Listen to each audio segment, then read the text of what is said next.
What you gonna do, brother, when Jeff Townsend Media runs wild on you?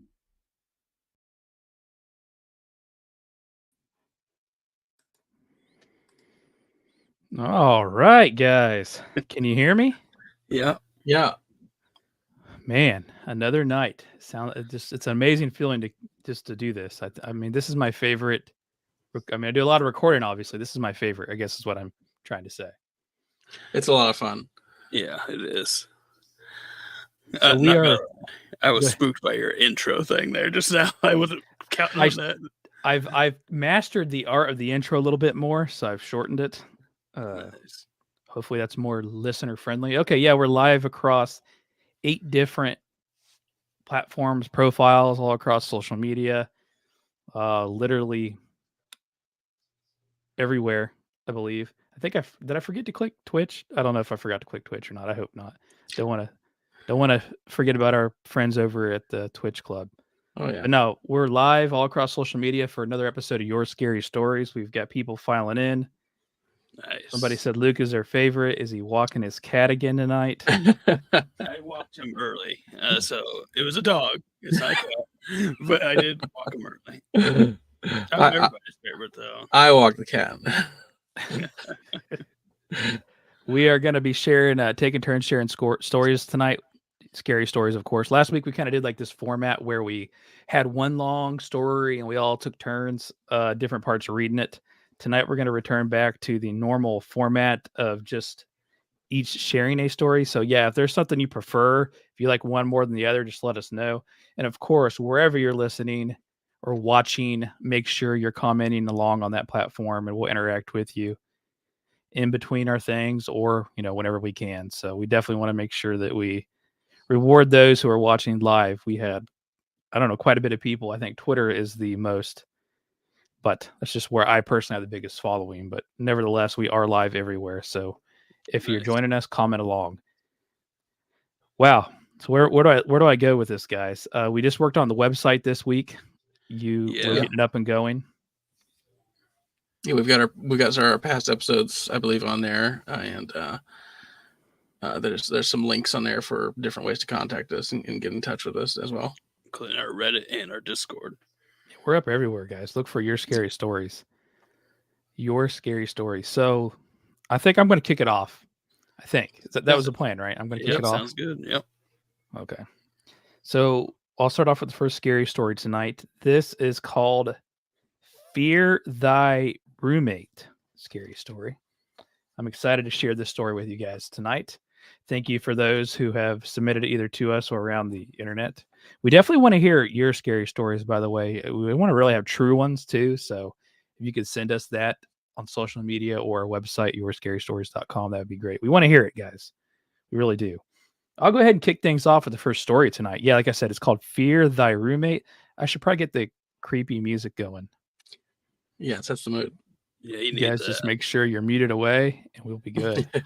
You guys and your shenanigans, huh? Yeah. All right. Where's the music?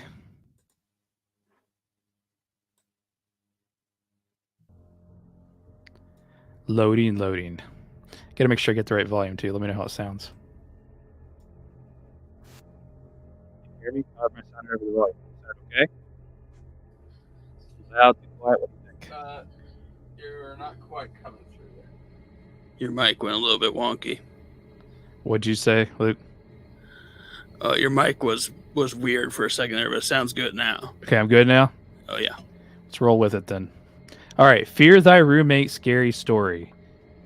In June of 2019, an ad was posted on Craigslist for a room available for rent in a single-family home in Willow Grove, Pennsylvania. The ad wasn't for a whole house rental. Rather, the man who posted the ad was looking to be roommates with somebody, meaning they would share the living space, including the kitchen. That is what the ad said. It said in further details, 35-year-old male looking to rent out one of my empty bedrooms in my 4-bedroom, 1-family house. It's just me living here currently. The other 2 rooms are currently being used as storage, but depending on how much space you need, I could consider allowing you to use 1 extra spare room with storage. The ad then goes on to list all the features inside the house, including maintenance. It even goes on to note in all capitals that no pets or no smokers were allowed, which could lead some to believe the person behind the listing is a clean person. Halfway trusting person, possibly. Definitely a plus if you don't have either one of those. A few days after this ad was posted, a regular 25-year-old named James came across the listing, desperate for a place of his own and to move out of his parents' house. For $900 a month, he thought it could be a good deal, depending on the homeowner, of course. James contacted the owner through the number provided on the ad, and they had a 5-minute phone call and set up a time and date for James to view the house. On a Tuesday after work, James stopped by the house, which was exactly how it looked in all the photos. The owner was waiting on the front porch. He introduced himself as Todd. He had to be at least 35 years old.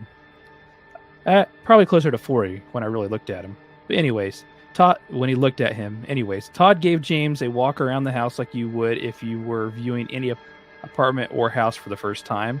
The house was a modest size, nothing fancy or anything like that, but clean, and for the price was very spacious. James noted that there were no wood floors, there was all carpet, even the living room and bedrooms. After the showing, Todd discussed with James the ground rules, which were mostly normal, most of them. The one that stood out to James was the rule of having a sleep time by 12 o'clock, midnight, during the week. Since James works full time, he didn't see this as much of an inconvenience, just rather unusual rule to have for grown adults having a roommate. But he chalked it up to Todd also working 9 to 5 and not wanting to be woken up by noises late at night. A week later, James moved in, which, given that the bedroom was already furnished, it was an easy, quick process. Todd would be in the living room most of the time watching TV, or he was in the living room most of the time watching TV or just reading the paper. He didn't go out much. He would try to talk to James anytime he was in the kitchen making food, which, to be honest, got a little bit old pretty fast. According to James, he says he wanted to be left alone and just wanted to eat in peace, but never had the luxury of doing that. One work night, James woke up thirsty, so he went to fill up a cup of water down in the kitchen. Once in the kitchen, he noticed red stains on the carpet leading to the basement. The basement door was in the kitchen, pretty common. He quietly opened the basement door and found the red stains led down the carpeted stairs. Todd's voice came from behind him in the kitchen, which was lit up by a small nightlight. He saw Todd was sitting on one of the kitchen chairs, and he said in a raspy voice, "Don't go down there." Todd said the stains on the carpet were wine stains. James didn't ask any questions. He just filled up his cup with water and went back upstairs. From this moment onward, James wasn't 100% comfortable in the house and was now suspicious of his landlord/roommate's behavior.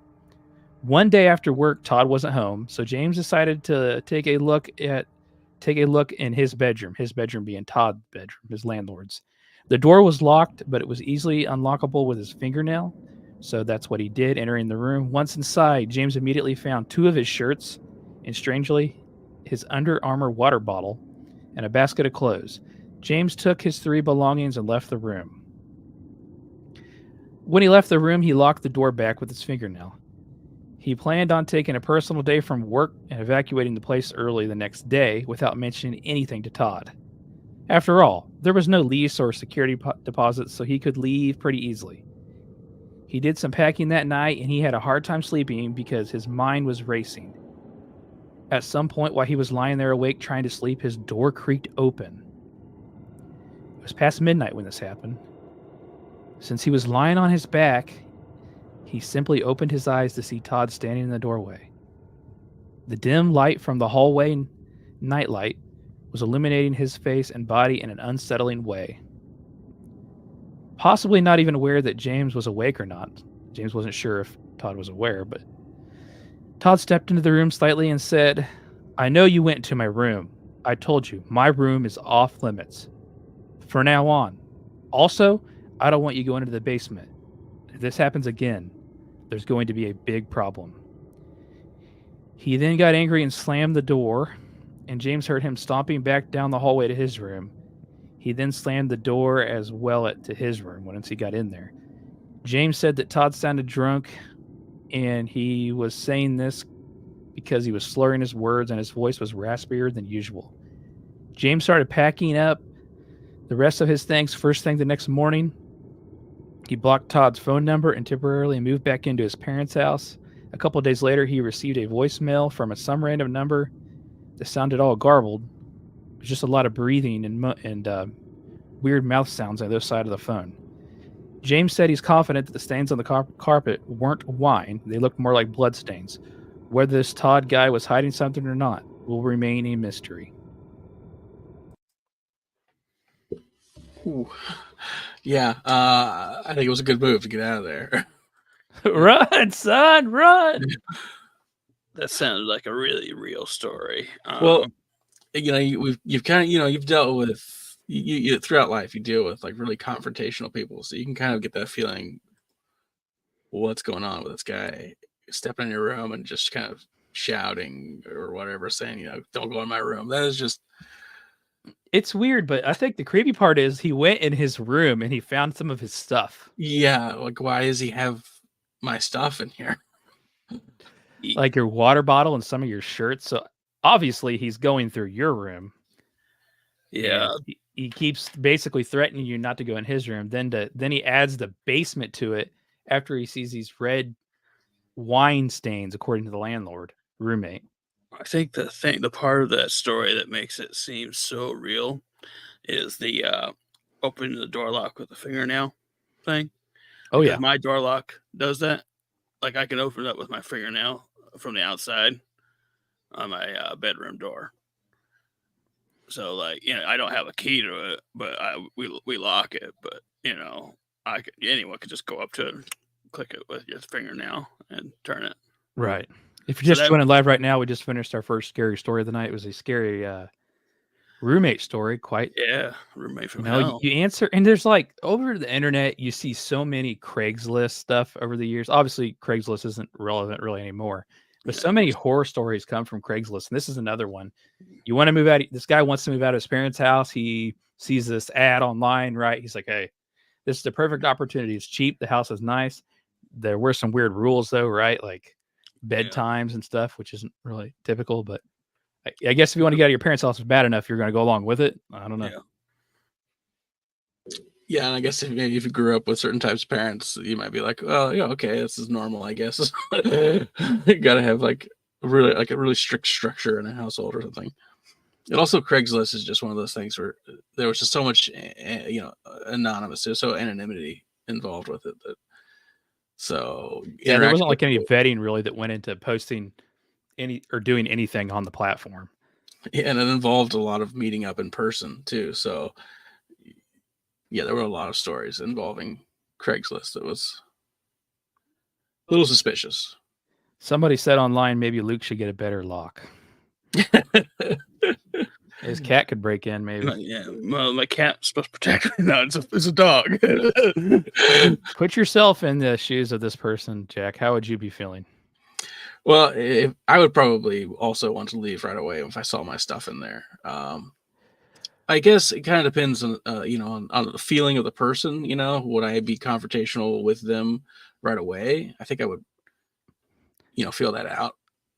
You know what I think you would probably do, just honestly?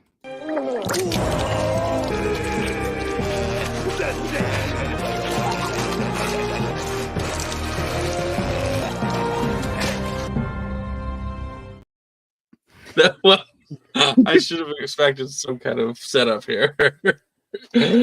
Wow. I mean, that would be my reaction. I mean, especially after if you took my water bottle, yeah, for sure.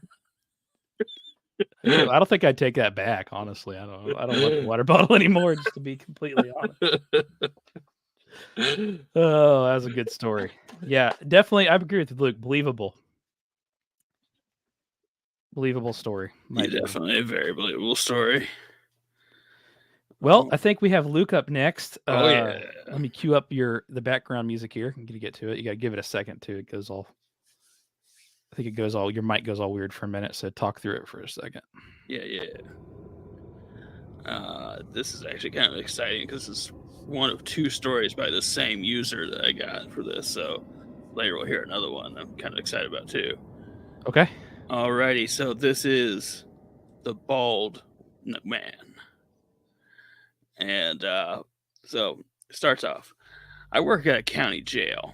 One night I was working in the maximum security unit on the night shift. It was pretty boring with nothing really to do except the checks where I go around and look in each cell every 30 minutes or so to make sure everything was okay. The inmates weren't doing anything they weren't supposed to. It had been about 15 minutes or so since I last checked.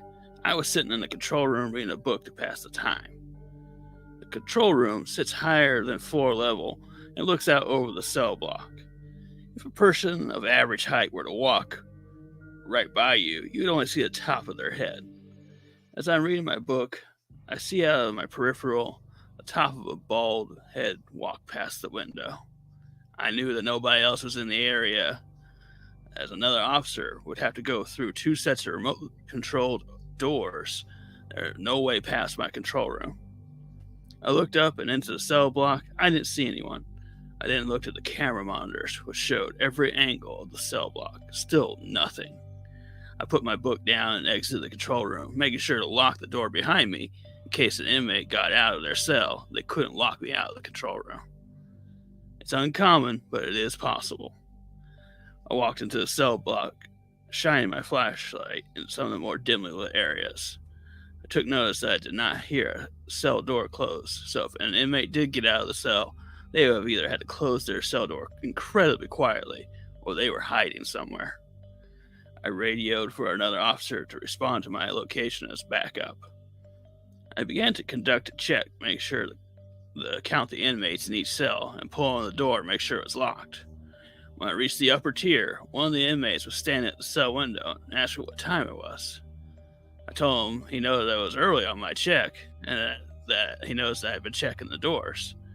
These guys have nothing to do but to watch you do this, so the inmate asked if I saw the bald-headed guy.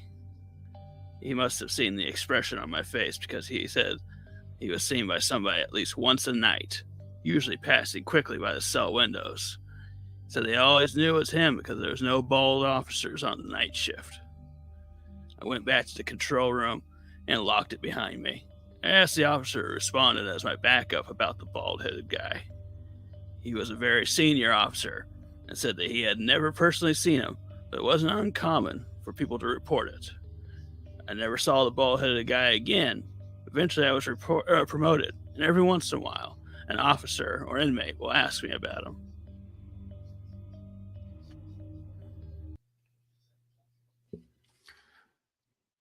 Ooh.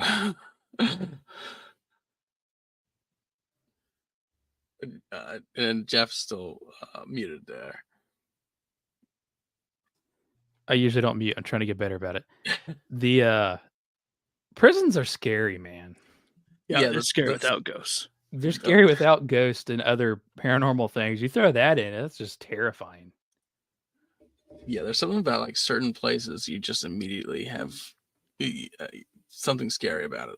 Yeah, hospitals for me, and prisons, nurseries, everything for you. But yeah, wait, that's true. Fuck nurseries. But yeah, jails, prisons. That's so. Going back to the story, you got it. And obviously, I'm multitasking with people on social media, but you got to assume that it's an inmate at first, right? Like he said he did. Yeah, and that would be a terrifying thing because he's in the maximum security unit. So, like, these are dangerous people, and he wouldn't want to deal with that on a midnight shift or something. So, that alone is scary. Well, it does make you think that it's possible that it was an inmate because the inmate was the one that was saying, "Hey, did you see that? Did you see the bald-headed man?" So, there, it does make it seem like they're setting up something. Or I don't know. Either way, it would be be a bit too much. You think the inmate's messing with him, or? See, I don't know because the other officer said that they had heard about this before. And we find out later that it's an inmate escaped from a maximum security prison. Which is so I guess he wouldn't have known the bald thing. Obviously, I mean he's public restrooms. AJ on Twitter said public restrooms are terrifying. That's for sure. Been in some doozies.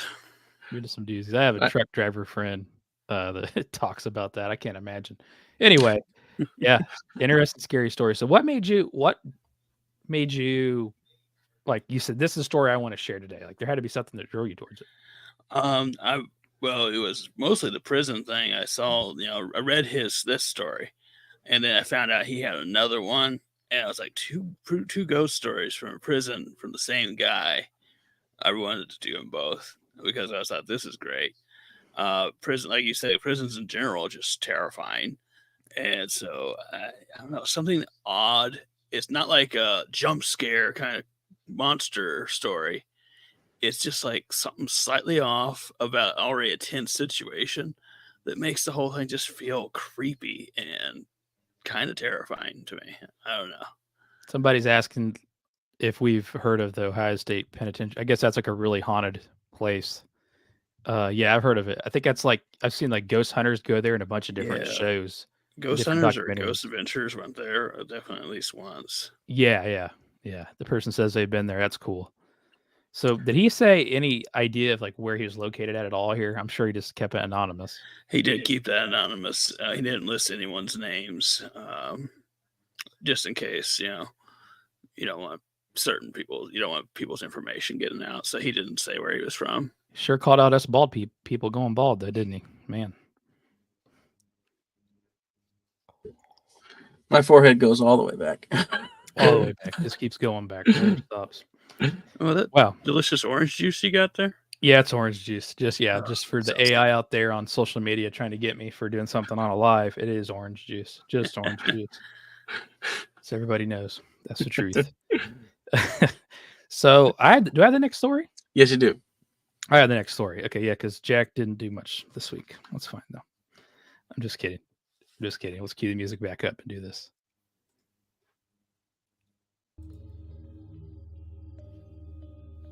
Coming in all right. This is called Hacker. It's a hacker scary story. I'm 24 years old and I'm from a small town in Nova Scotia, Canada.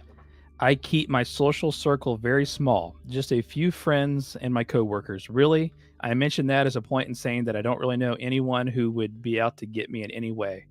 I browse Reddit a lot in my free time and I'm an active poster. There was this one night when I pulled up Reddit on my browser out of boredom and I had a new message, which was not unusual because I had people message me in reference to my posts quite often. It was a message request from some random account, and oddly enough, it was a now deleted username. The message said, check your email, make sure you check your spam folder. I replied back, huh? Why? Who is this? In the meantime, I opened my Gmail and went to my spam folder. There was one email that stuck out from the rest, titled in all caps, I know who you are. I opened the email and it was basically a paragraph full of all my personal information, including my full name, my Reddit password, my home address, along with other threats. Basically, whoever sent this email was asking for a one-time payment of $5,000 through Bitcoin to a specific Bitcoin wallet address. My heart just dropped. My heart was in my throat at this point in time. I had a terrible feeling of helplessness, and like the entire world was collapsing in on me. The first thing I did was cover my webcam with a piece of tape. Secondly, I went back to Reddit to see if the user had ever answered my message, and they hadn't. I went to report the account on Reddit as quickly as I could, as if that would even do anything. I replied to the email, copying and pasting the exact same message I'd sent the person in Reddit on my Reddit account, asking who is this, how they got my information, and if this was a prank. I got an email back around 5 minutes later and in all caps saying, no, it's not a prank. We have all your information, including where you live, so your best course of action is to do exactly what we say, and you'll never hear from us again. Obviously, I was not going to shell out $5,000. I don't even make a lot of money to begin with. I contacted all my friends asking them if it was any of them, begging them just to come forward before I call the police. None of them admitted to it, so given that I threatened to call the police, I knew it was none of them. I tried to think of anyone at work who might have an issue with me, but I get along with everyone at work. I chalked it up to my password somehow being stolen by a malware or a hacker. And through that, they somehow got the rest of my information. The main question was, do I pay the money? And that was absolutely not going to happen. I forced myself to go to sleep and left my laptop off the whole next day. I used my desktop instead. After getting home from work, I didn't sign into Reddit or anything, though I did, however, change my password on all the other websites and apps. I finally signed into my laptop late that night because I was just so bored and curious. Curious, but nervous to see if anything had changed and if I had got any new emails. I signed on and everything on my computer still looked normal. So I went to Reddit and I saw the user who messaged me was now deleted, and then went to a subreddit which talked about computer hackers and scams and such, and I posted my experience. At some point, I noticed the taskbar at the bottom of my screen turned darker. Curious, I minimized all windows, and my desktop wallpaper was different. I knew right away what it was because I recognized the outside of my bedroom window, showing the white frame of outside my window, and in the picture there was a flash of the camera. And inside that, it also caught me laying in my bed sleeping. Some seconds later, a pop-up window appeared, along with the normal Windows error beep sound that comes up when this happens. The message read, "Pay," with a winky face emoji with it. I closed my laptop screen and forced the computer off by holding down the power button. I also pulled my blinds down and called my parents. I told my dad over the phone that some hacker got all my information, and he came over right away with his truck to help me load any valuables I could think of into his truck to stay with them for a while. Before we drove off from my apartment, my dad yelled out like a madman into the night sky, basically threatening whoever was hacking me. It was definitely a scene, but I was too preoccupied with worry to be embarrassed by it. I stayed with my parents for a few weeks and used my mom's computer when needed. I blocked that email address that sent me the original email. I finally got back to my apartment a few days ago. I'm still very scared to hear a knock at my window or get another threatening email. I haven't brought it to the police yet, as I'm hoping all this was just a bluff to try to get me to pay.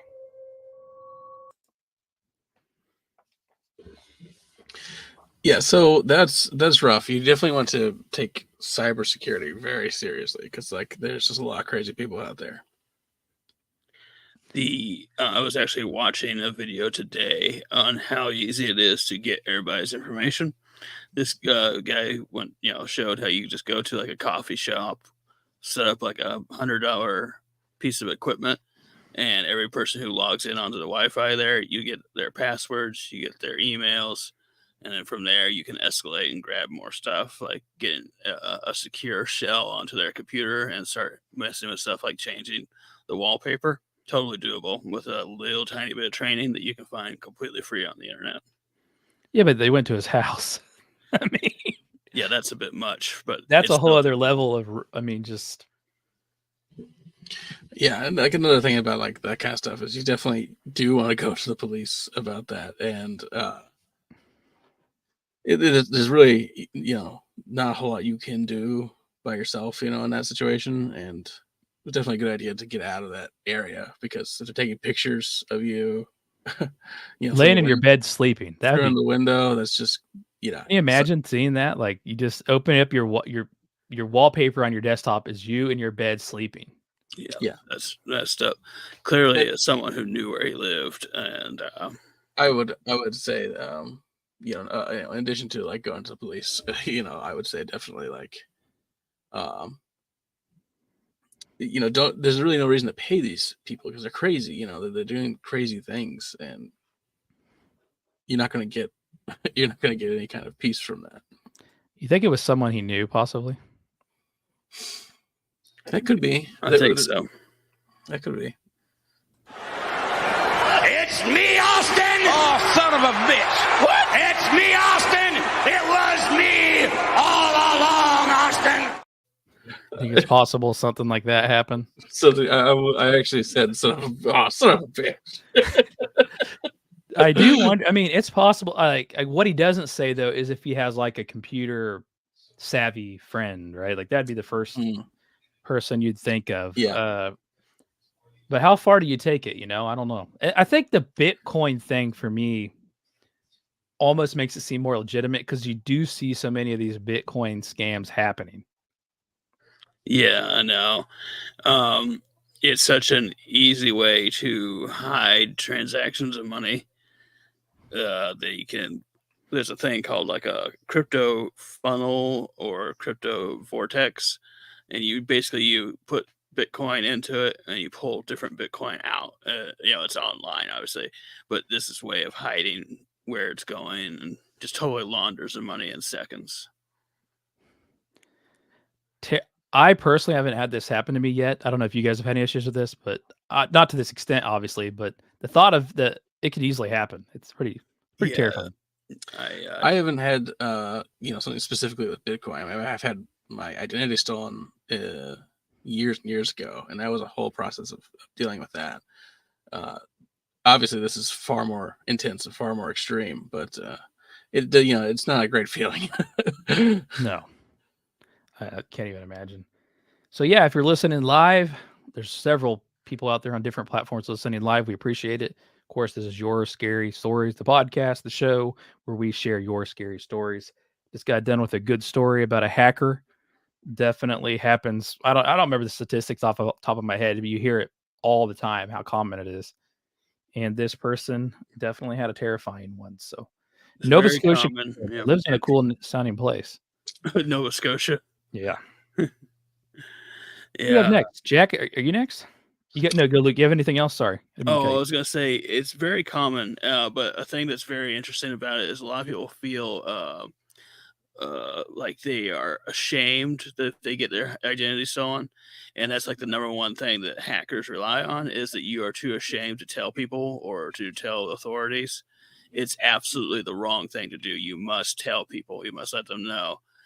But it's a big deal with people getting their identity stolen to be just like afraid or sad or just they go in on themselves feeling that they made a mistake. It's not their fault. it's the person who's doing it that's the terrible person. And anyway, I just was thought to say that because it comes up so often. You know, people get their identity stolen, like you said, all the time. So I just wanted to say that. Well, thank you, Luke. That's very reassuring. Those of you listening out there, Luke feels for you. It's gonna be okay. It's gonna be okay. Just learn from your mistakes, and yeah, I'm gonna cue up the music. Are you ready, Jack? I'm ready. Okay, so this story comes from the internet. Someone named Zombifin. That's what they go by, anyways. And the title of the story is "I grew up in a haunted, demonic house, and it's been abandoned since we moved out." I don't often talk about it because it scarred me. Just talking about it freaks me out, but here we go. I was about 9 years old. I'm 27 now, for reference, and my parents decided to move out of their small apartment complex. Rented a house in Brisbane, Australia. We couldn't afford much, so it was cheap and a very old-looking house, and nothing so bad that my dad couldn't fix it up. At least that's what he thought. Keep in mind, the owner of the property lived in another area pretty far away, so it was hard to get into contact with him. Once we moved in, there were some strange things that caught our attention. There was a big, gross and tacky-looking rug in the kitchen with weird brownish red blotches. Looked like old blood stains, so we thought this has got to go. We rolled it up and chucked it out. The property had a big backyard with acreage of land. There were a lot of trees. On these trees, at least many of them, there were for some reason, horseshoes nailed to them. Horseshoes nailed on trees all over the property. One horseshoe was even nailed to the wall inside the kitchen. Again, we thought, no, this is weird and creepy. They've all got to go. It wasn't until years later that I looked into it and found out that apparently hanging horseshoes was meant for good luck. They were supposed to get rid of negative energy, but we didn't realize this at the time, and after taking them down, we went through many years of bad luck while living in this house. At first, apart from the house looking creepy and old, there were no physical signs of anything paranormal. But as a kid, I loved playing outdoors. When I have a backyard with lots of land, this was pretty fantastic at first. Soon enough, being a kid that plays in the dirt, I started to find things under the dirt. I found clothing buried in random parts of the property. My mom would occasionally see little bits of cloth sticking out of the ground too. Being curious, we would dig them out, and it was always clothing of women or children. Sometimes even the odd shoe here or there. My parents didn't seem to care too much. My dad was a skeptic. They always had some excuse for why stuff was there. They'd tell me not to worry about it and change the subject. The house was kind of lifted off from the ground so I could go under the house and play. One day I found a bone buried under there. This is when my mom realized this was just too many coincidences and told my dad. She wanted to report it to the police, but my dad just said something like, "Don't waste your time. It's most likely old cattle bones." So we listened to my dad. Soon enough, the paranormal stuff started happening. My dad always worked at nights, leaving me and mom in the house alone. In the living room, we had one computer. We had dial-up internet back then, and it was referred to as the family computer. I would usually stand behind my mom while she was using the computer, and I would just watch. While I watched, I felt a hand grab me on the shoulder from behind. I turned around thinking it was my dad, home early from work, but there was no one there. Another night, I was in my bedroom. It was the middle of the night, and I was asleep, but I was woken by the sound of a toy from my shelf. I had a Furby, a little toy. Could sense someone was in front of it and start talking. I heard it activate, and it started rambling nonsense. If you ever had one, you know what I'm talking about. However, my bed was nowhere near the shelf. It never activated on its own before, and the rambling just kept continuing. So much I couldn't go back to sleep. So I went to go turn it off.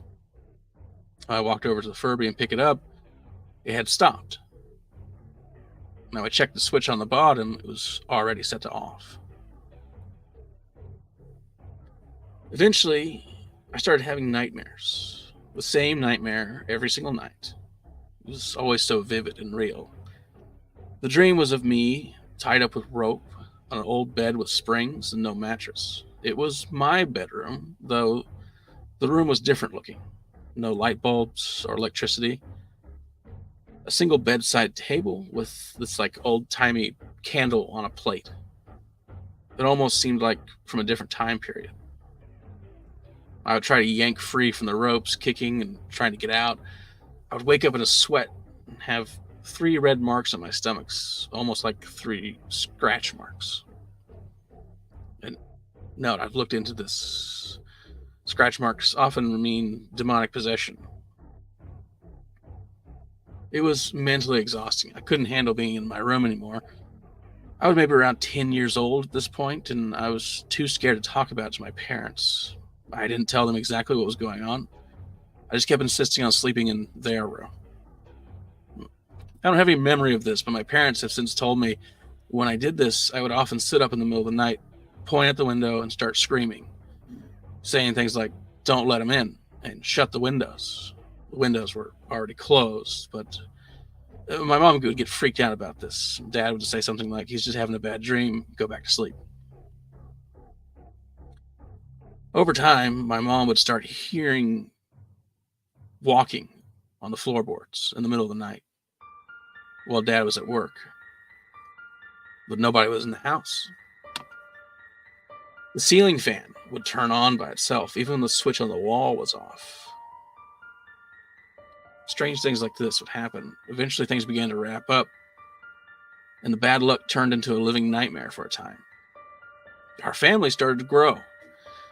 My baby brother was born, and after some time, he was starting to walk. It was a great memory, but it quickly was ruined. Shortly after learning to walk, out of nowhere, he was bedridden. He wouldn't sleep, he suddenly couldn't walk anymore, and he wouldn't eat.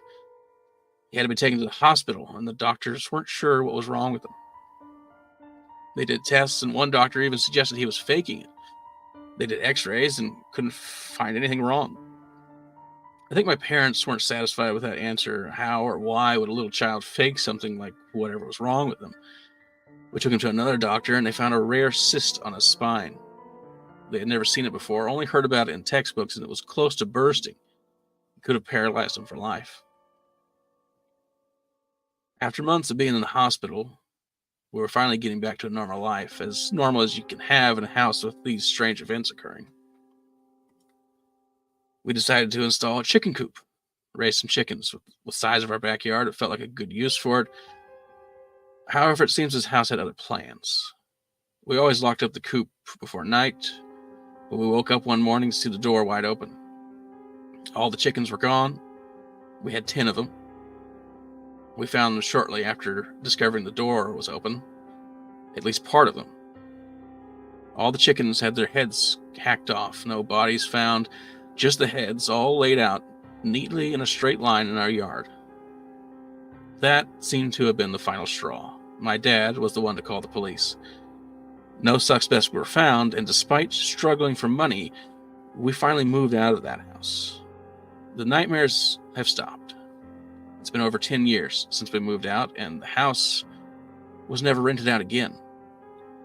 It has begun to decay, and weeds are taking over most of the property. I've dabbled in haunted house investigations over the years, but that's one place I'm never going back. I did find one update to this post. It says, "I've shared the story before, and as a result, apparently some kind of investigation was opened, revolving around the house. I was visited by police officers asking questions. They told me they'd contact me if they got anything new. The only thing I learned was that before we rented it, it had been rented out to a biker gang.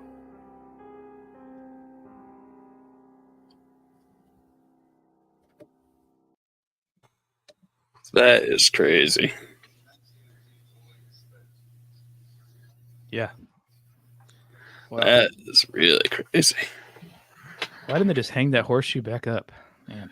I don't know. I guess he said. I guess apparently he didn't learn that until after they'd already moved out. Like they thought about it later, like we removed those horseshoes and You know, when they started mentioning horseshoes, I was like, probably shouldn't take those down. That was definitely put up for some sort of protection ward by somebody. I guess the the Captain Hindsight on South Park is what came to my mind when you said all that. Oh man, that's terrifying. Yeah, and so there's actually a couple different, beliefs about the horseshoes. Some say to have them kind of like turned up, and some of them have turned down. Both of them involves containing luck of some kind, good luck. If they're facing up, then it will fill up with good luck. And if it's facing down, the good luck will pour down and act as a barrier. So some people say to put them up during certain times of the year and then turn them down and put them on your front door or any entrance to your house. So there's a couple different, beliefs around positions of the horseshoes. He was having very vivid dreams. Yes. As kind of like almost the start of things. Then it seemed to obviously it escalated, I think, to the point of where what happened with his younger sibling, correct? Yeah, for sure. And the dreams, he describes them very, very particularly, and it definitely seems like if there was some kind of like negative energy involved with the house, it was definitely seeping over into his dreams for sure. Kind of hear that happens a lot of times with people. But I think that, like I just said, the real crazy thing was really, I don't remember how old his younger sibling was, but it sounds like developmentally he just completely stopped and actually like he couldn't walk anymore. That's just terrifying. Yeah, so it seems like, because he mentions that he had left the house over 10 years ago, so it seems like they were there for many years. I would say probably like 5 years or so. So yeah, it's hard to say how old his younger brother was. That was crazy. As soon as we were talking about the clothes too, I was just like, man, why didn't you call the cops then? It sounds like something bad would happen there, and you want to make sure that that they know that you're not involved with this. Yeah, definitely he wanted to know what was going on. He wanted to know more. He's kind of like, even I don't remember his age then, but he was investigating, right? He's like digging under his house. Trying, I assume for a reason. So obviously had an inkling and I want to say a knack for this because it was kind of forced upon him, but it seems like he was completely aware and trying to get to the bottom of it a little bit, even though later, more came to him, obviously. Yeah, it definitely seemed that way. He also, started doing, like you mentioned there at the end, that he started doing like haunted house investigations. So I imagine he's probably pretty, almost obsessed to some degree with the whole thing after having personal experiences like that. You'd have to be, and to do something like that is just insane. Evidently, fear is not a factor for you. Fear is never a factor, Joe Rogan. To be like have all that crazy stuff happen to you, then still pursue it. He may have been still afraid, but he wanted answers nevertheless. Oh yeah, definitely. That's crazy. Look, I found this bone down there. What it was. So yeah, man, if you're listening live, we just had another great story. A lot to take away from that. If you move in and there's a bunch of good luck stuff hanging up on the wall, if there's a bunch of stuff hanging up on the wall, maybe you should research what that means. I like how he even threw in the dial-up internet. Yeah. It's a very important part of the story. Very nostalgic too, though. Very nostalgic, yeah. They gave you that feeling, set the mood. I definitely had that, like, we had that like family computer thing where everyone gathered around it. Well, even if you weren't using it, you were all kind of like in the same room together. Yeah, for sure. That was a good story. It's a good story. I like that one. Who do we have next? We got Luke. You're up next for another story. Let me set the scene for you, man. All right.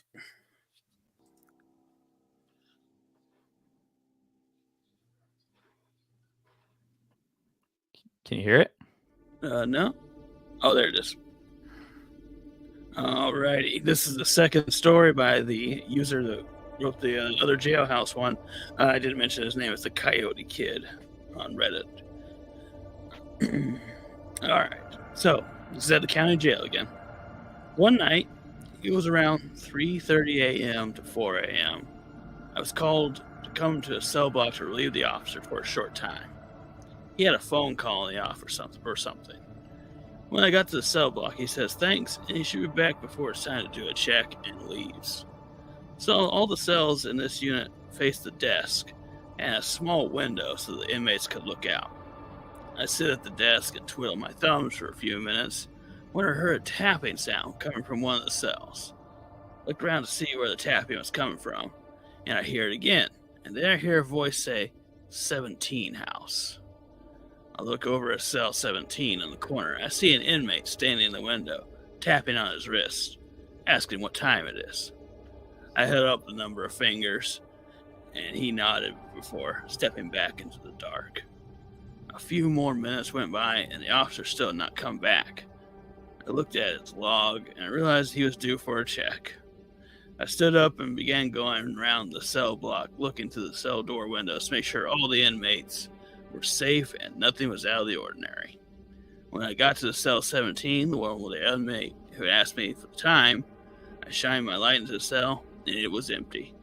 Like completely empty. No inmate, no bedding, no personal effects, nothing. I double checked that it was cell 17, and I finished my check. When I go back to the desk, I pulled up the cell log that showed which inmates were in each cell, and 17 was empty. I sat back at the desk and looked over again to make sure it was cell 17 that asked me and not 18 or 16. Cell 17 was in the corner, and I was 100% that it was that cell. When the officer got back, I told him what happened. He thought that was strange, as it had been out of service for about 2 weeks due to having a broken toilet. When I left the cell block, I went to the sergeant's office to ask him to pull the video of the incident, as I know there was a camera that faced cell 17. Video showed me sitting at the desk. You could hear the tapping and the voice saying 17 house, and me holding up my fingers to show the time, but no face was in the window.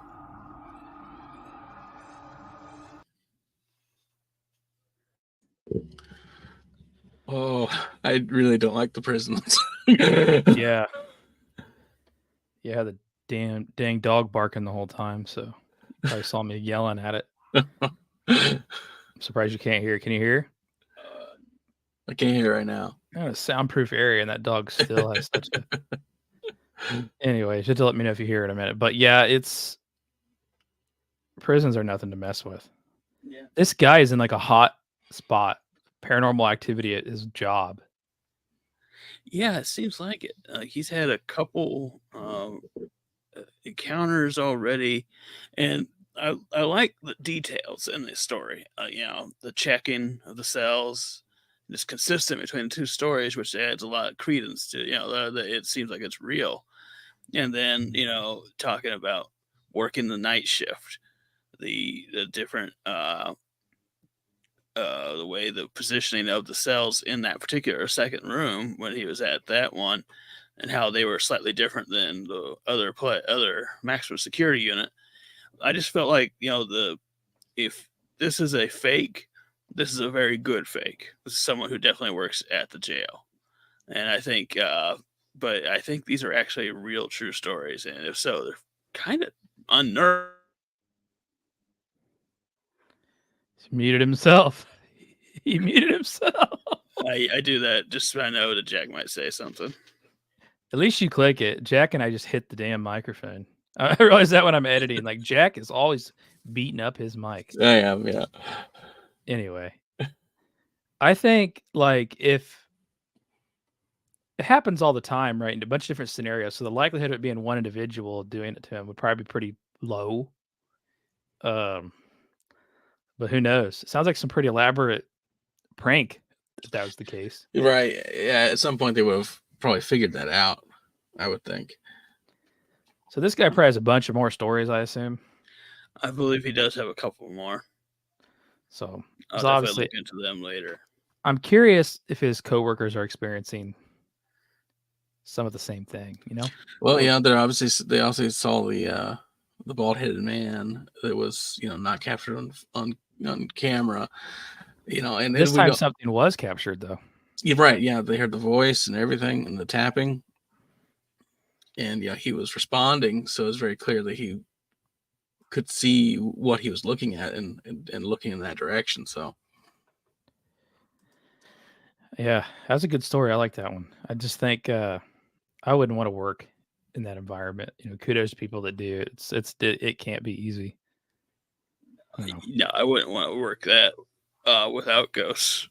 That just sounds like such a hard job and a stressful situation. Yeah, high stress. Then you have throwing things like that. I can't even imagine what that would do to you. It just sounds insane. I do apologize though, because obviously, can you hear my dog barking? I guess you can probably hear it a little bit now, but I couldn't tell if that's what it was. Yeah, that's what it is. So it kind of ruined the story for me because this is what the story sounded like to me. Man, it's dang old complicated, man. It's like a dang old Rubik's Cube, man. You like talking about it, blue, red, man, then you get to one side and then you like messed up the other side. I really like that one. I'm glad that one is for me. I even love the captions bouncing around. Oh, yeah. That's great. I made that like 2 minutes before this. I was like, I can't wait to show these. It worked out perfect because that did damn work dog out. barking. It did ruin that half of that story for me. I was trying to get on like my security cameras and be like, shut up to the dog during that story. Oh, can't live with him, can't without him. I need a cat like Luke. Yeah, All right. big old cat. Thank you, Steve. Steve said on Twitter, not on Twitter, on TikTok. Sorry, I'm getting all mixed up with the comments. Good friend, Steve Carroll. He's a fan of the Colts, by the way. Oh, yeah. nice. He's not even in Indiana right now because he's a Colts fan, so he can't beat that. We're going to have to meet up one day, Steve, when you come to Indiana. But yeah, he said, great story, my friend. Got to jump off here. So thanks, Steve, for stopping by. I think I'm up next, right? I think this is my last story of the night. So let me set the mood up back for me now, and we'll give it a go here.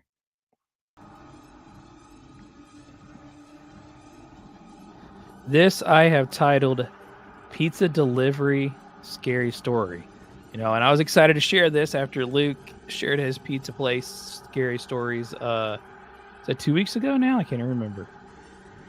But yeah, I'm excited. So pizza place scary story here. I recently graduated from high school and I work at a local pizza place as a delivery driver at night to make a little extra cash. Friday and Saturday nights are always the busiest because everyone's either home or with a friend ordering food. So those were usually the nights I would work. We got a delivery order late one Saturday night, right before close. We closed at 1 a.m. Right before we closed, the call came in. It was a delivery order for a guy named, it was a small order. I think he only ordered a medium cheese pizza. He lived like 10 minutes away from the store. After the order was done, I hopped in my car and put in the GPS, and it populated the directions to his house. So eventually it led me to a short dead-end street that veered off another dead-end street. The house was the last one on this dead-end road.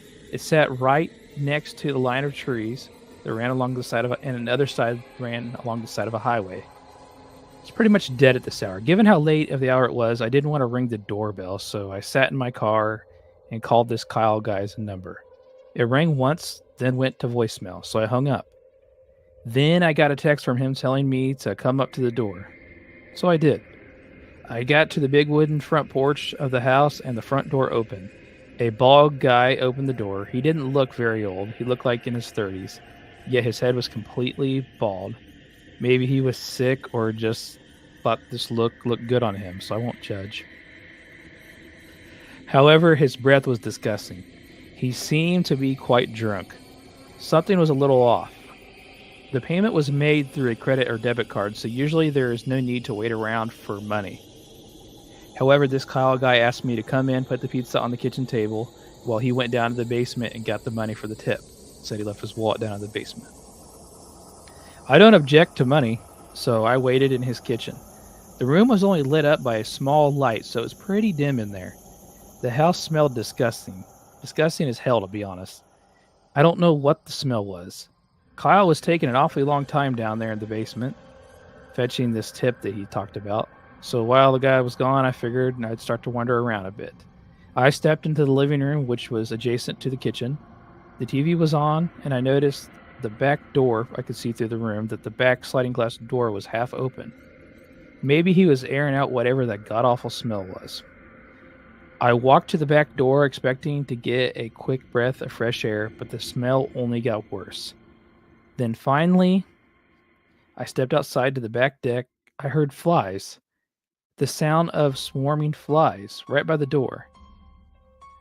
Well, I guess there was a motion sensing light because as soon as it saw me in movement, it turned on. This revealed 2 big black trash bags stuffed with 2 long objects. The smell was unbearable too. It took me a second to catch on to what I was most likely looking at. Suddenly waiting around from the tip didn't seem like a good idea. I went back inside and rushed to the front door.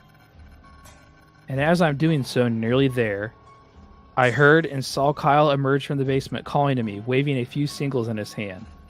He saw me as I was about to walk. He saw me as I was about to reach for the doorknob to open the door, and he asked where I was going. I had to come up with something, so I said I was just rushing to check if I had left something in my car. He said, "Oh, okay."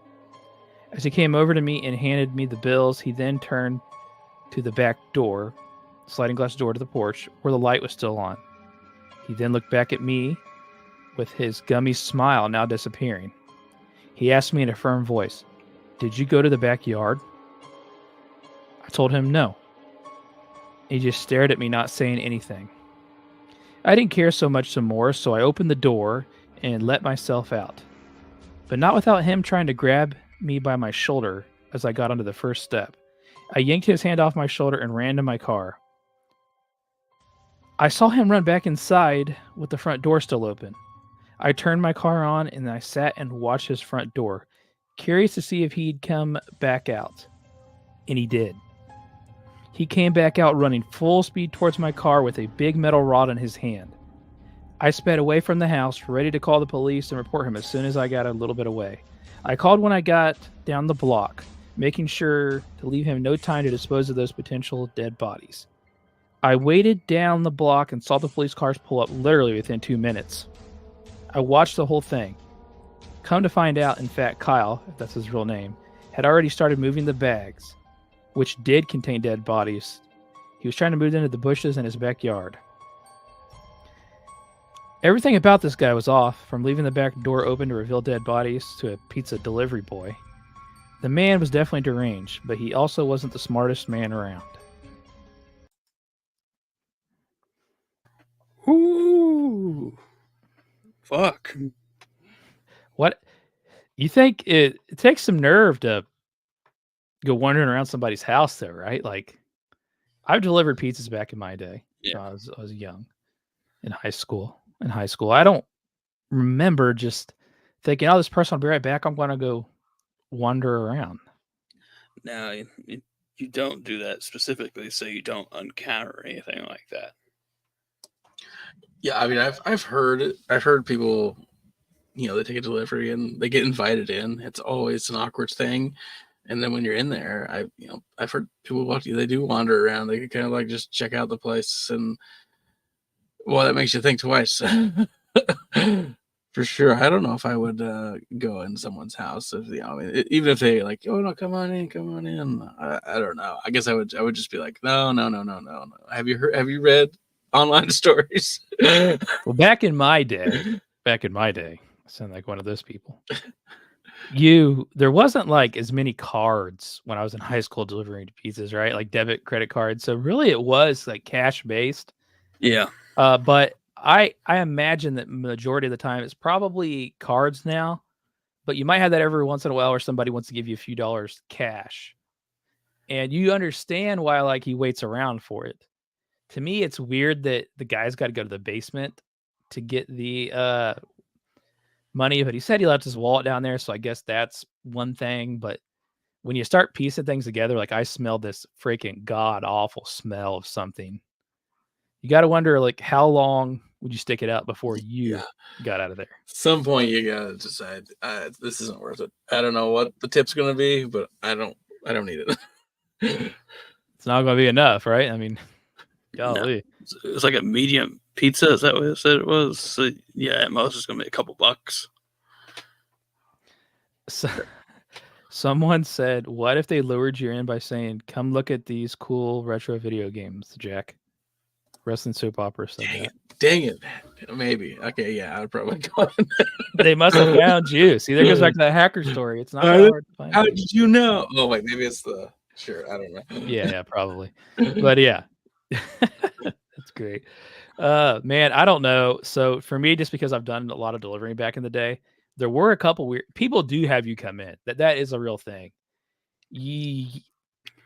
And set something like on the counter or something. Yeah, like I've done that, but I don't know. I think I guess you don't know your surroundings, but I may have just gone out the back and not got back through the house, like got out of there through the backyard. I don't know if there's a fence or I can't speak for all that, but man, what about that moment when he like comes back up and they had this awkward exchange and he's like, just flat out ask him if he went to the backyard. He's so creepy. Like, how would you respond to that? Yeah, I would probably do is guess what they did was try to play it cool and be like, no, I didn't do that. And then what backyard? Yeah, but exactly. like there was motion though, right? So like obviously motion light was on. He knew. Yeah, I would have said like I heard some raccoons back there or something like that. If you're around our parts, raccoons would definitely be a thing. You would go in backyards and stuff. He'd say, "How do you know it was a raccoon?" Yeah, right. At this point, this guy kind of knows, right? I think I would just be like, I gotta get out of here. He didn't have to make fun of the guy for being bald, though. Can't escape it today. That in the story, very relevant. Another very relevant one. Likelihood of this being true, Luke. I think the end is what gets me. Like where he confirmed it was. Like actual. Because he could confirm that there were dead bodies somehow, but he didn't say like this guy's name was or whatever, or not. Maybe not even that, but just say like this guy did end up going to jail. Like. But then again, would you out of fear kind of leave it at that, or if I thought I was like in that situation, I would probably check up on it and make sure that whether or not this guy got arrested. Like if he came out and started like presumably trying to attack me with some kind of metal rod, I would want to know, did he get arrested? And if he did, I would be all over that story. I would be like, what happened? Specifically, what happened? Because I would need to know. I found it very interesting that he waited to see. So that guy like kind of like chased him out the front door, like to the porch. Then he went back inside. Like I find it really interesting that he just sat there and waited to see if the guy would come back. Yeah, I don't know. I'm not sure. I definitely wouldn't wait. But maybe, if I'm trying to think of getting in that headspace, maybe they were almost hoping something would happen so that they could call the police. Like, before that, it's just like, it smelled weird, he may have grabbed me on the way out. I can't tell. Yeah.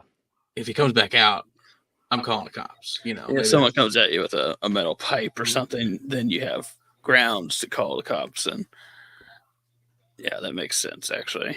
I assume this all happened pretty quick too. It probably wasn't like I just sat there for minutes and waited. I'm sure like the guy ran in and grabbed it pretty quickly and got back out the door.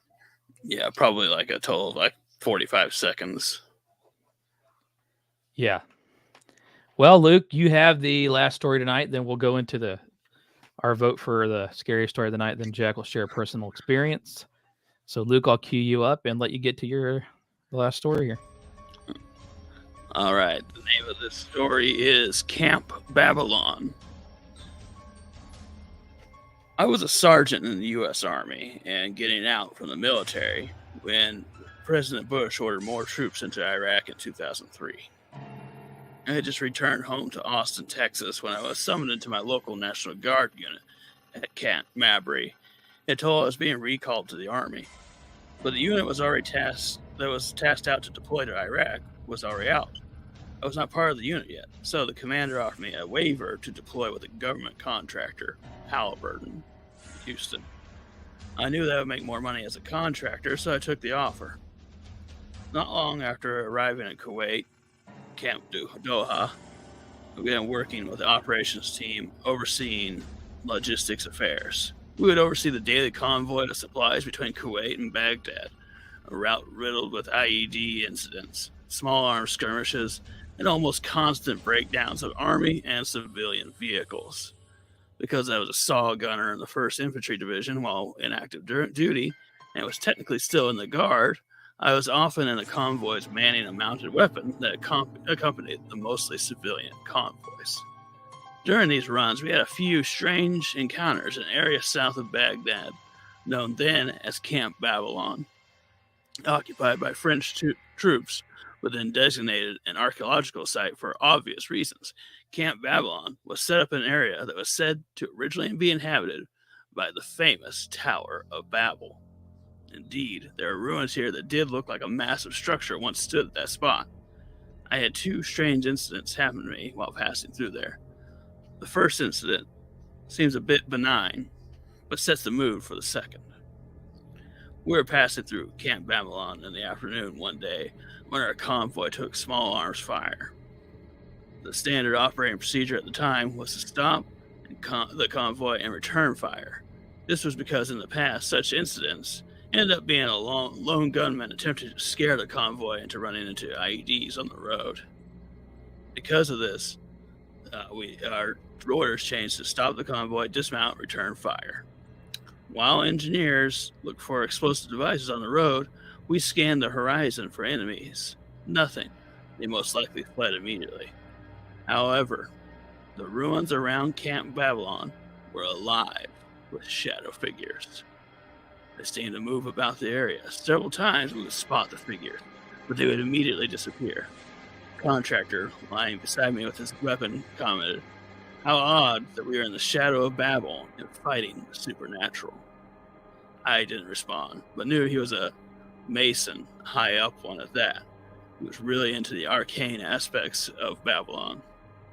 I didn't feel at the time that much was supernatural, but suddenly these shadowy and bizarrely small figures did seem so, and they darted about the structure.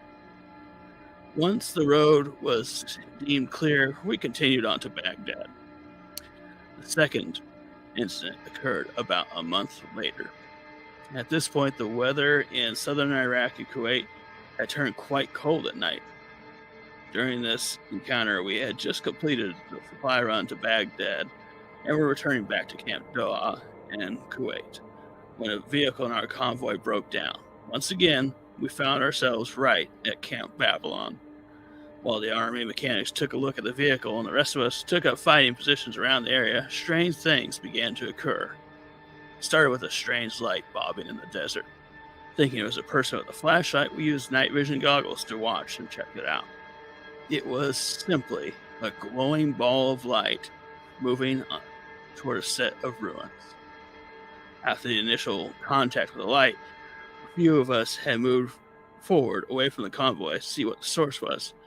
After seeing it was self-contained and not a person, we were a bit alarmed. Then we heard a sound that I will never forget. A long wailing began from one of the ruined structures, foundations not far away. It sounded like a woman in agony, mixed with loneliness. On and on the sounds went while we huddled in the cold and dark, wondering what the hell we were listening to. With our goggles equipped, we used our flashlights to spotlight the ruins. If you've ever done this, you'll know that a normal flashlight with night vision goggles looks like a massive beam of light. We scoured the area, but no source of the wails or the ball of light were seen. About this time, we were told via radio that the vehicle was repaired and ready to roll, so we decided to return to the convoy. I was slinging my saw over my shoulder when I noticed my contractor partner was staring at the ruins in horror. He was frozen. I shook him and he snapped out of his stupor, quickly leaving the area with the rest of us. Once we were back at the camp and it was pleasantly daylight the following morning, So several of us were chatting about the encounter at Camp Babylon before our daily operations briefing. It was then that I remembered the terrified expression on the face of the contractor, so I asked him about it. He was still obviously traumatized by the event, but managed to explain that as we were leaving our position on the sandy hill, he saw a tall, dark figure standing beside the ruins. It was watching us as we were looking for it. He said that he felt an instant wave of despair hit him, and thought he was going to die. He didn't remember leaving the area. His next memory was in the Humvee heading back to Kuwait.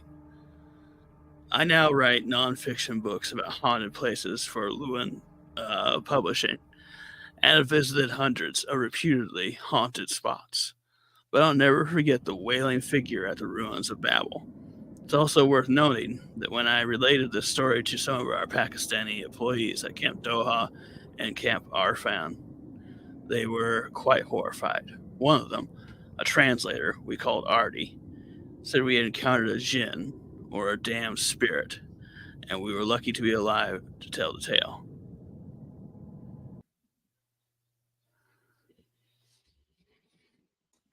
Wow.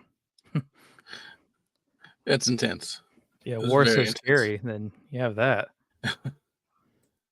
Yeah, you have shadowy figures. You have this jinn or whatever it was. Yeah, that would be very difficult to deal with just to see. Looking over the landscape and seeing all those shadow figures, that had to be terrifying.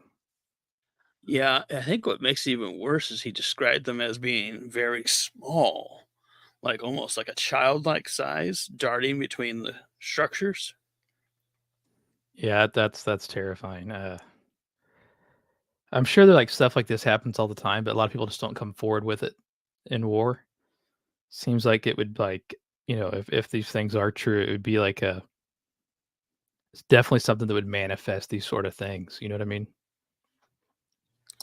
Yeah, it'd definitely be like a location that would attract negative energy or evil spirits. I mean, why that would be like a place to go if there's some sort of war or battle that's happening. That would be where they would end up. And it's also, it makes sense that like military, like soldiers would dismiss these things or not tell, though we still end up finding out these stories, like even going back to stories from like Vietnam and things like that. We hear there are some soldiers who had supernatural experiences as well. The also, this is an area just filled with ancient traditions and magics and stuff that date back millennia. The very cradle of civilization with Babylon. And so there's definitely, if there's going to be a place where something old and ancient and dark exists, it would be somewhere out there. Just something that's been around for a long time, feeding on war, energy, or despair, and waiting. I think what the translator said was so creepy. Just, yeah, if you're joining us live right now, appreciate it. We've just finished up, I don't know, I guess I'm going to call it like a wartime story. Yeah, the translator said it all. Like, I think, like, if a lot of times if you have like shadow people, I don't know if people always associate that with something so dangerous, because the translator said, like, you're lucky to be alive. Yeah, Like- he definitely seemed like he knew that this was something they should not have been near. But I mean, you're just going about your normal route, doing your normal things, and I don't know. That's terrifying. Jack, you scared? Yeah, I'm scared. I already had like several stories tonight where I've got to check.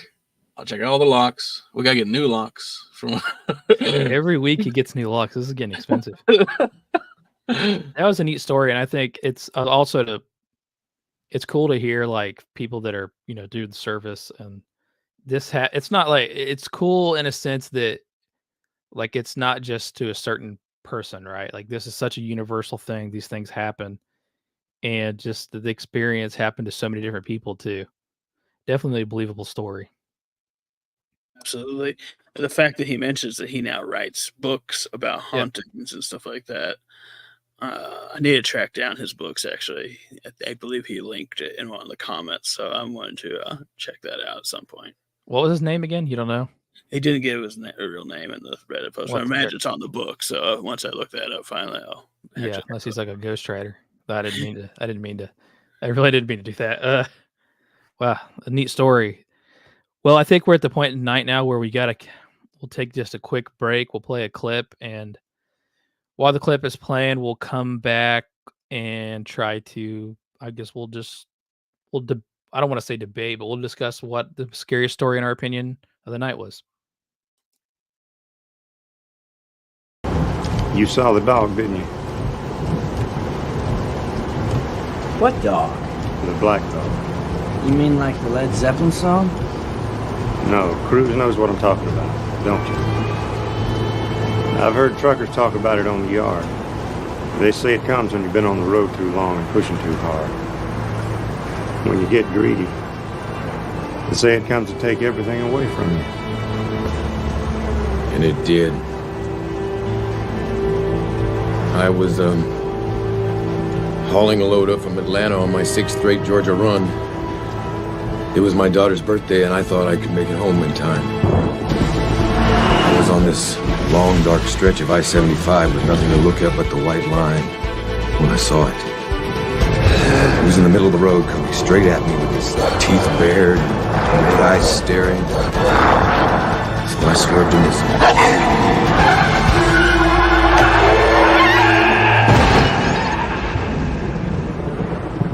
I lost control. Where do you come up with this shit? It's for real, Wes. Yeah? And I bet you've seen UFOs and aliens with big eyes. No. Just a black dog.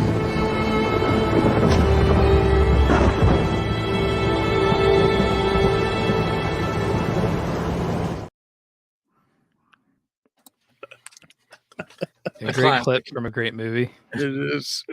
That West guy is a prick. He's kind of a jerk, isn't he? Where do you come up with this? Randy Travis is a great award-worthy performance in that movie, by the way. It's quick to put him in his place, though.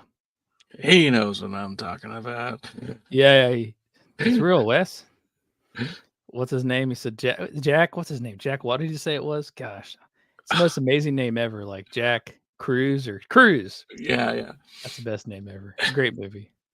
Anyways, though, that goes along with a scene thing, right? The black dog comes. It's terrifying, and bad things happen. So, with that being said, Luke, what was in your opinion, the most scary story of the night?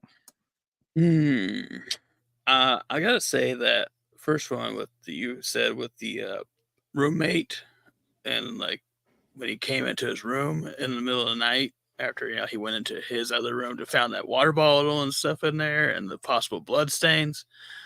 That was terrifying. You said it was wine, though. You did say it was wine. Jack? So I have a tough time deciding between the prison story with the inmate in room 17, which was an empty room, and both the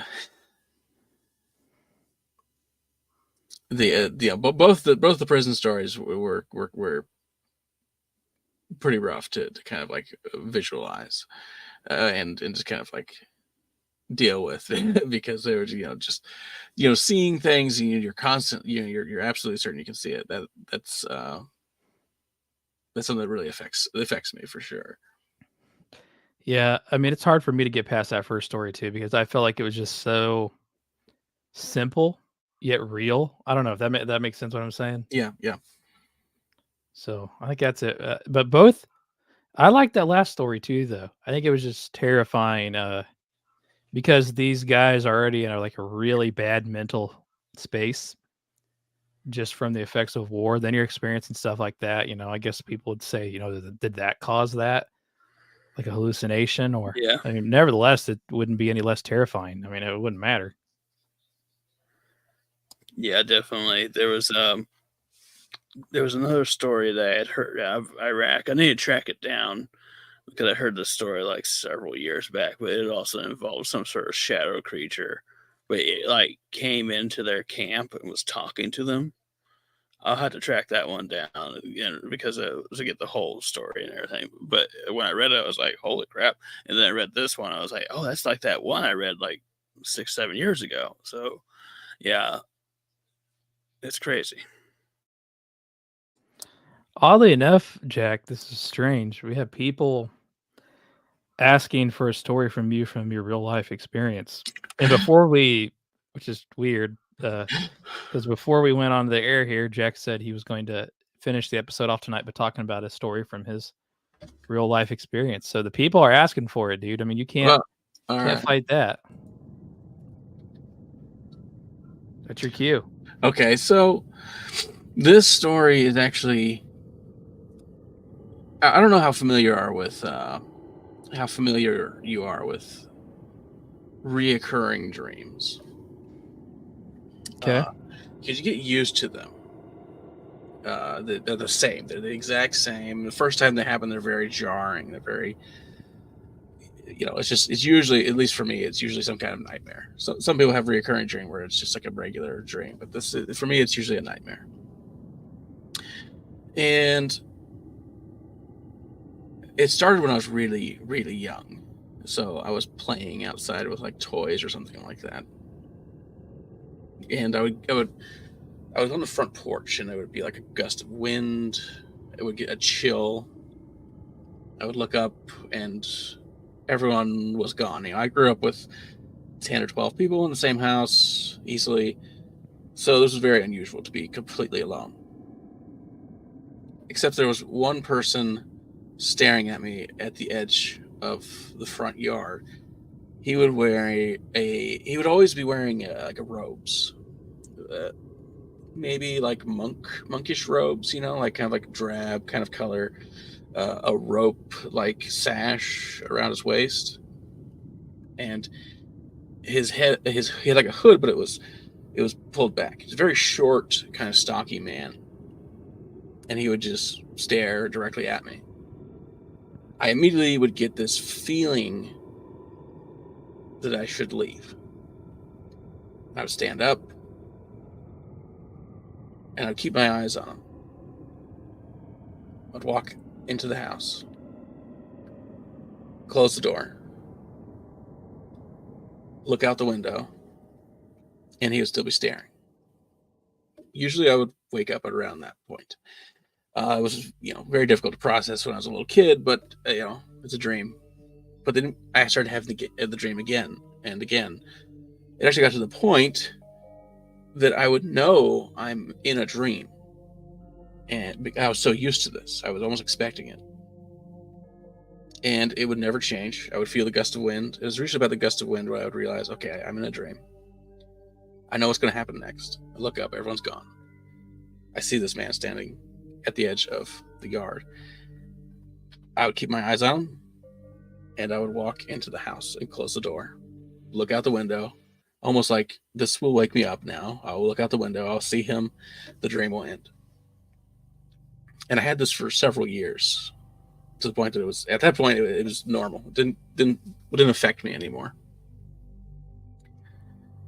The only thing that changed was that I would get older in the dream. I was always the age that I was when I had it.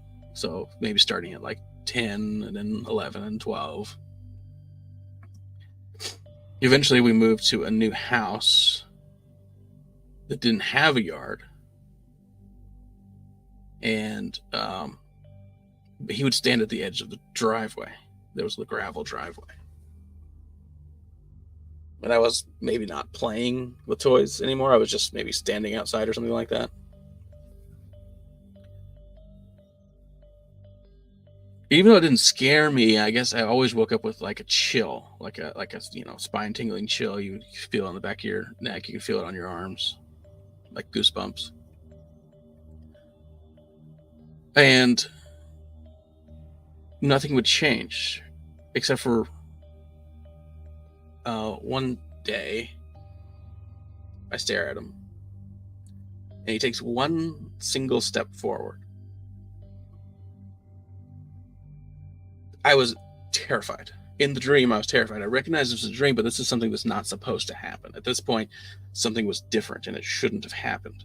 I turn around, I take off running towards the house.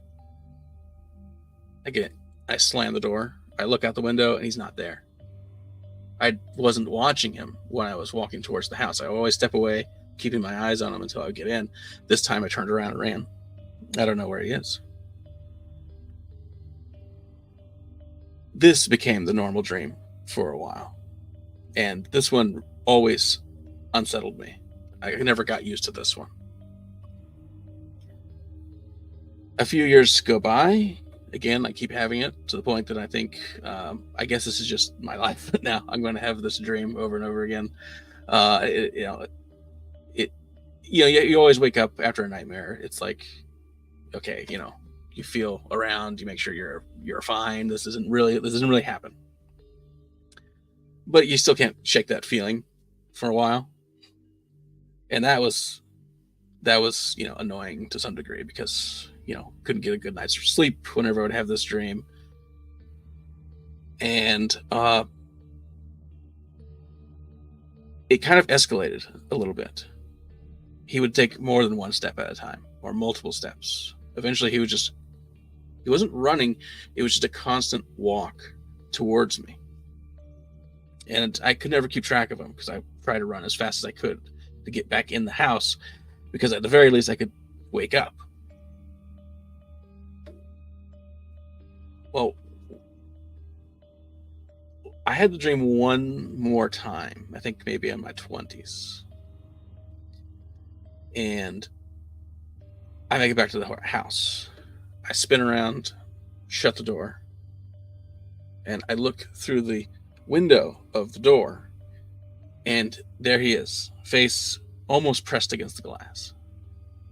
And he's pushing through the door. I can't, I'm ramming my shoulder into it. I can't close it. And I'm thinking, is anyone, because there's no one, like I said, every time everyone just disappears. I can't get any assistance because there's no one around. And he speaks in this strange voice. You think of like a scary voice that must be deep or loud or violent. It's calm and almost kind of quiet. And he looks at me and he says, "Why won't you let me in?" And I just give everything I can. I instinctually know something is wrong. It's always bothered me, whatever this is. And I ram into the door. It finally clicks, locks. I flip the lock. I look up and he's gone.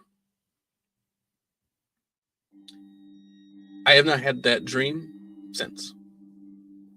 But I'm convinced that if I had let him in, something terrible would have happened. I don't know what it is. I don't know what it means. But I have never had that dream since then.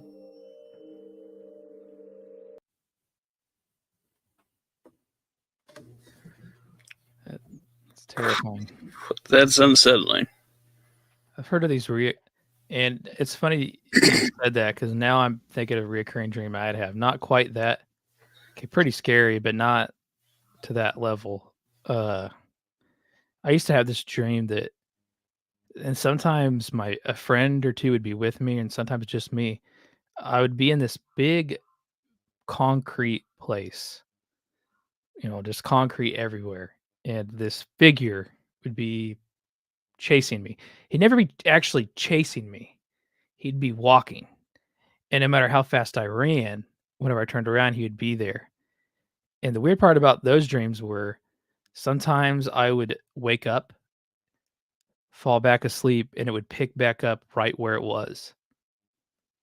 And sometimes it would be a week later, it'd pick back up where it left off again. It was like one continuous loop. It was kind of like, he was kind of like Michael Myers, but not quite as scary even. But he was just like after me, but never really wanted to catch me. if that makes sense. Like it's weird. Yeah. Like if he was literally able to like, I was never able to make ground on him. He could have caught me. It's almost like he didn't want to catch me. That's what your story reminded me of. Right. Yeah. That was kind of how I had the kind of same feeling. It was just, I had this like instinct to just get away. And I don't even know exactly why. But it's weird because like when I had these dreams, I was in almost like another world. It felt like another world in a whole different place. But yours is like this, like maybe a different world, but at the same place at your house. Yeah. Mm-hmm. Which is weird. I mean, yeah, it's very, very wild. It was unsettling for the longest time. I was expecting to have the dream again, because I had it for, I don't know, 15 years probably at that point. How often were you having it? Did it depend? At least once a week, sometimes more. Did you ever have two in the same night or not? No, every time it would end kind of pretty formulaic. As soon as I would look out the window, I would wake up and it would be basically the next day. It was like ready to be awake. I know what you're saying though, because I knew it was a dream when this happened to me. And I would think I'm going to wake up from this dream. And it was so long ago, I'm trying to remember exactly, but I almost feel like I could wake myself up. Then when I couldn't, that was terrifying. So like you were fully aware that this was a dream. Yeah, certainly after you do it enough times, after you get the same dream over and over again, I feel like it's like, oh, I've been here before. I kind of know what's going to happen next. And at the same time, I still want to be awake because this is terrifying.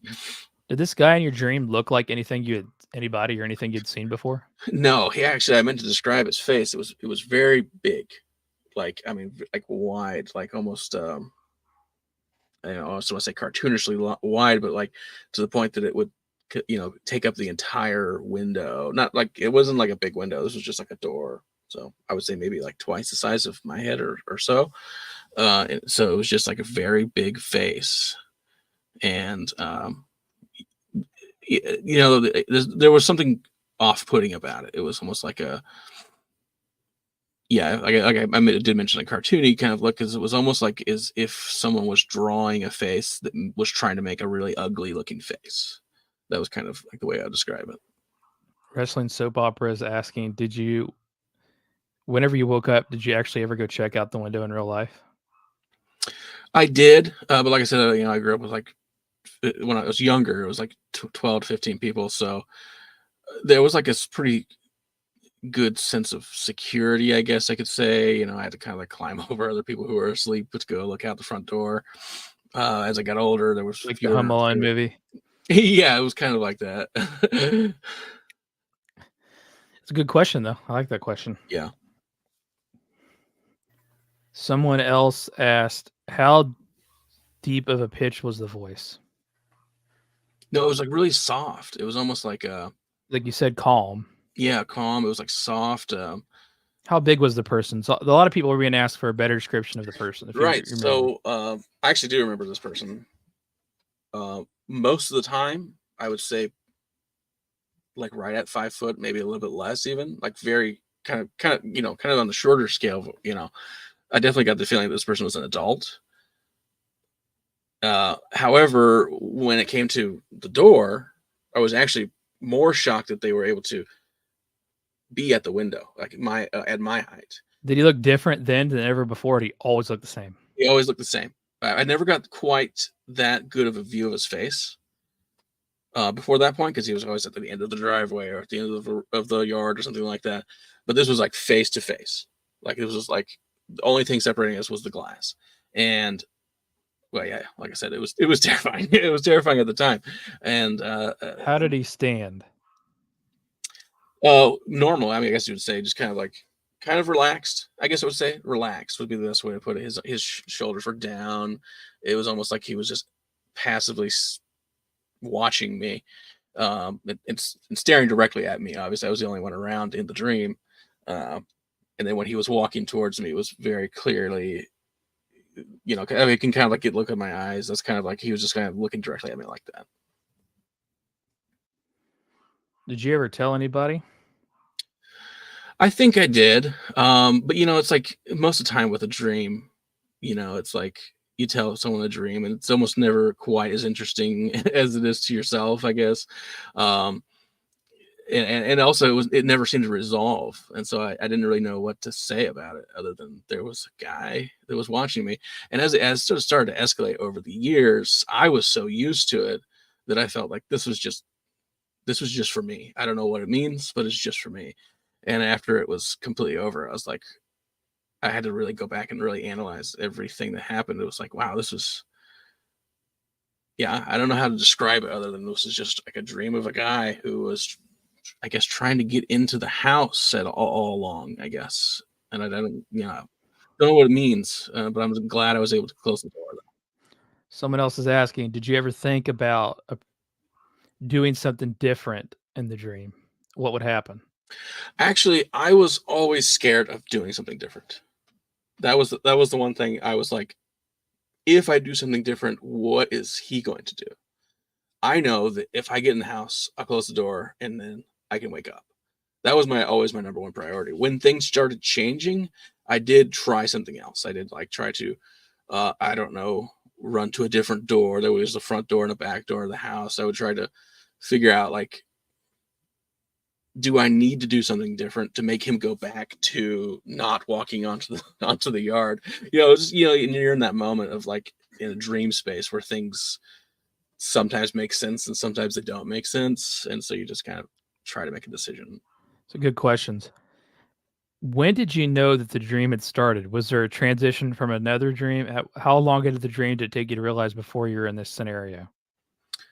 When I first had the dream, I had weird nightmares before, I don't know, running from a wheat thresher or something like that in a field. Weird stuff, terrifying. And I'm like, oh, and then it never happened again. It was just like, oh, that was a weird dream. That was kind of scary. I'm glad that's not real. Like I said, I was like maybe 9 or 10 when it first started. And when it started happening more than once, I would wake up and go, oh, that's the exact same dream. And then it happened a couple more times. And then it was at some point, maybe, I don't know, 6th, 7th time, that's when I started to acknowledge it in the dream that I was in the dream.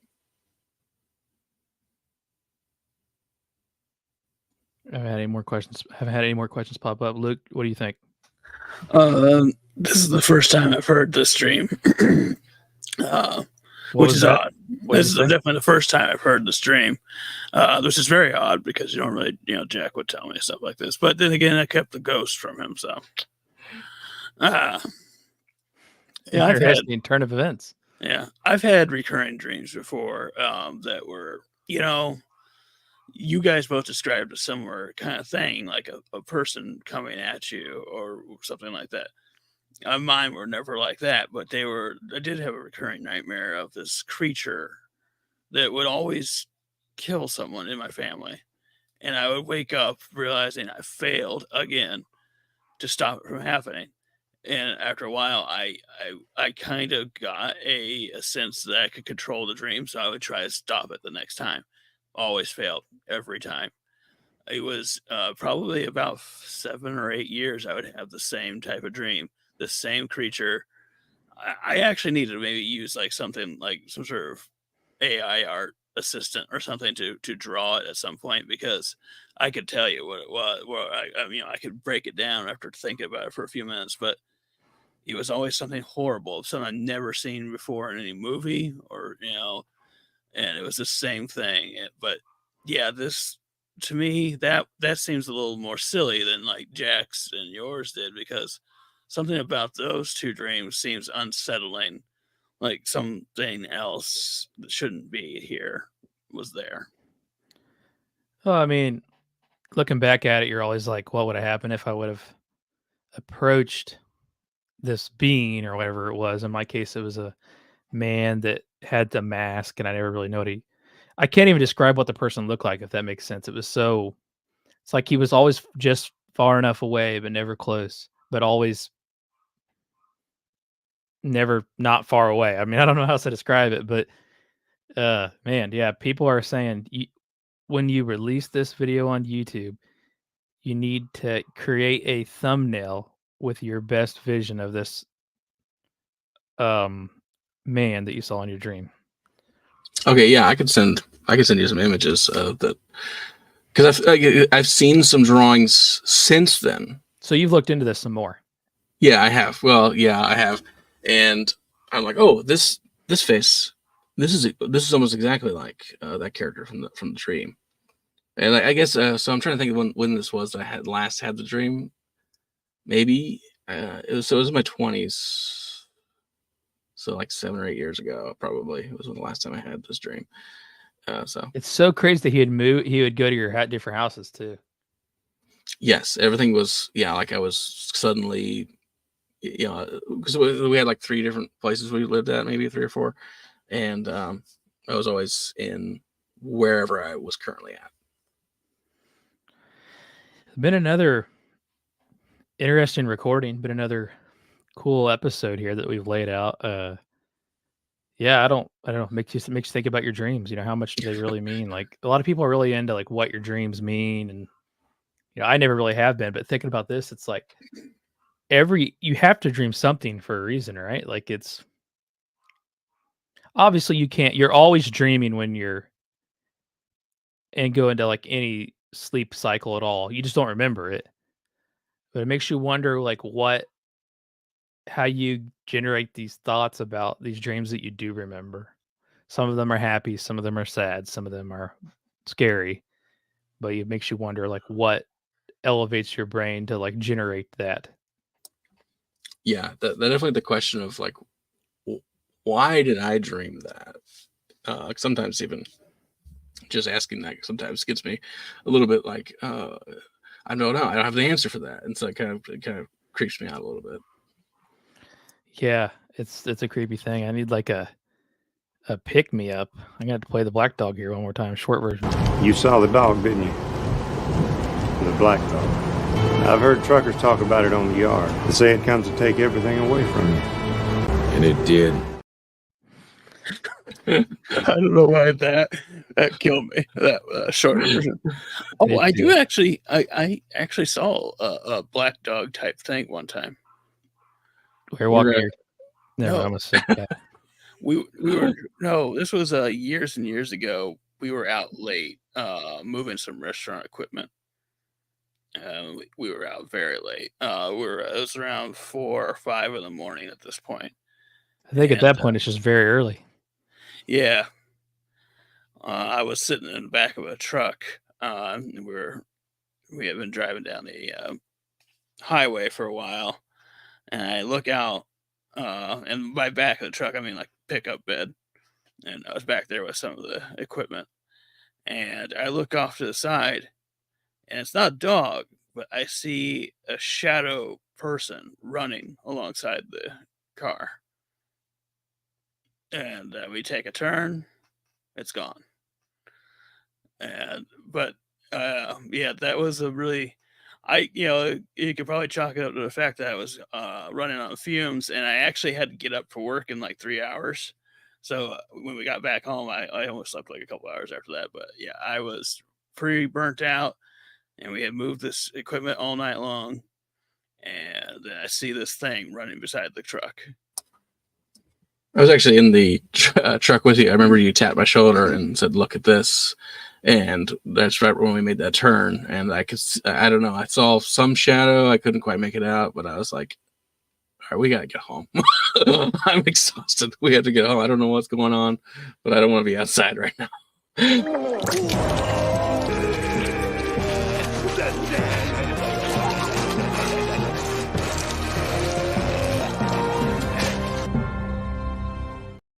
My reaction to scary stories is horrible.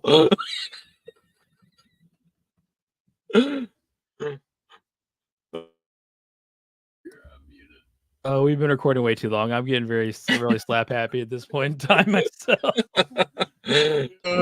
Yeah, not to make light of their black dog, Luke, or your black man, that creature. I don't know what you said it was, but shadow person. That's terrifying, though. Actually, kind of like that guy described in that war one. It was like a very small figure of a shadow creature thing.